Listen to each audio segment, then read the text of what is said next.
nun? Magkano ba ang... Mahal ang ano sabi. Kasi 45 lagi akong pesos. bumibili nun eh.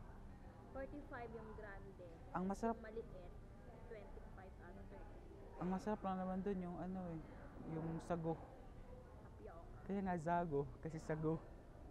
Tapos yung flavor lang naman na ano na natawag dyan, flavor na... Ay ako, kailangan kaya mabilis ako. Naku, sabi ko sa'yo nun. Ang dami umu-order. Oo. Kailangan mabilis ka Tapos meron pa nung bumili ako, tapos ang pera ko is 100. Ay, hindi pala, pera ko is 200 na bill buo. Eh, wala akong ibang barya.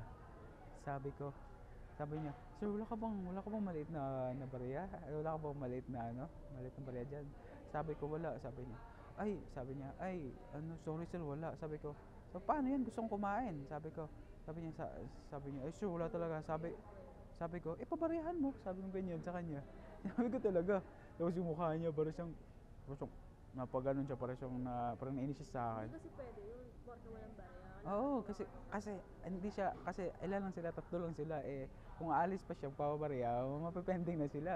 Eh sabi ko, paano yan? Gusto kong kumain. Sabi ko, pabarihan mo. Sabi ko ganyan sa kanya. Sabi ganyan, yung mukha niya. Anong flavor in order mo? Laging in-order yung Ano lang violet ako nun? ube. Ano lang ako Ay, dun? ang sarap ng ube. 3 months lang Yeah. yata ako dun. Basta Makakatrabaho kaya dun. Ngayon kasi ko sa babae kasi sabi siya, wala kami, meron ka ba dyan sir? Sabi niya, ay wala. Sabi siya, ay wala din kaming barya sir. Sabi niya ganyan, babae. Nainis ako, sabi ko, paano yan? Mga katrabaho ko, mga working student, mga nagpa-part-time Kasi kailan full time ka?